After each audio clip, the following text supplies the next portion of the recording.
जान देंगे पर जमीन नहीं देंगे नारे के साथ संपन्न हुआ ईचा खरखाई डैम के विरोध में विस्थापितों का महाअधिवेशन।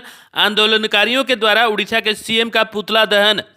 ज्ञात हो कि डूब क्षेत्र के विस्थापितों के घोर विरोध को देखते हुए झारखंड सरकार ने ईचा खरखाई बांध के निर्माण पर अगले आदेश तक रोक लगा दी है।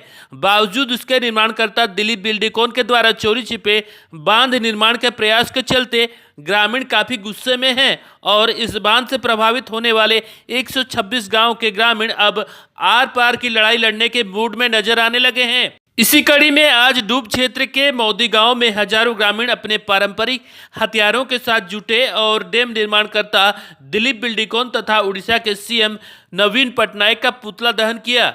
विस्थापितों ने कहा, जनजातीय क्षेत्र में असंवैधानिक तरीके से ईचा खरखाई बांध का निर्माण करवाया जा रहा है, जिससे 126 गांव का अस्तित्व पूरी तरह से मिट जाएगा। जब सरकार से भी हम लोग बात की है, हेमंत जी से बीच में बात हुआ था और हम स्थानीय विधायक से भी न कि हमारा सरकार की ओर से कोई गाइडलाइन या आदेश निर्देश नहीं प्राप्त हुआ है, तो हम लोग ने बोला यहाँ जो कर्मचारी लोग फिर से वापस आना शुरू कर दिए हैं और अंदर ही अंदर इन लोग जो है ना काम करना चालू कर रहे हैं।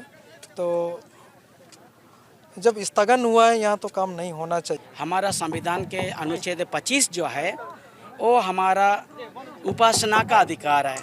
तो एक ये बांध बनने से 126 गांव का सरना दिशावली पूजा अनुष्ठान का जो पवित्र स्थल हमेशा के लिए डूब जाएंगे, हाँ तस नाश हो जाएंगे। तो हम सारना कोड लेकर के कहाँ स्तुति करेंगे, कहाँ विनती करेंगे। तो यहाँ के लोगों का एक ही स्लोगन है कि कुजू डैम काबू है, सारना दिशावली आबू है, और मंदिर मस्जिद तुम्हारा है, सारना दिशावली हमारा है। ये स्लोगन है, ये सारना बचाओ आंदोलन समिति के लोगों का कहना है। तो मेरा अपना ओपिनियन ये है कि सचमुच में कि सारना धर्म कोड जो कैबिनेट में आया है और इस बांध से इतने मने 126 गांव का जो सारना दिशावली जो पवित्र पूजा स्थल है, जो आदिवासियों का धार्मिक स्थल है, वो नस्तनाबूद हो जाएंगे। तो सारना धर्म कोड लेकर के हम क्या छाटेंगे?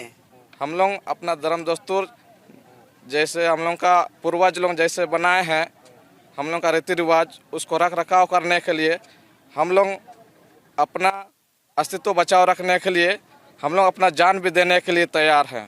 लेकिन ईचा डैम नहीं बनने देंगे, ये हमारा संकल्प है।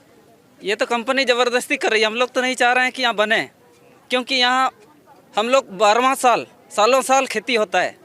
एक तो चावल धान होने के बाद हम लोग बहुत तरह का गेहूँ लगाते हैं, रबी फसल, और तरह का सब्जी भी होता है, तिलहन का भी होता है।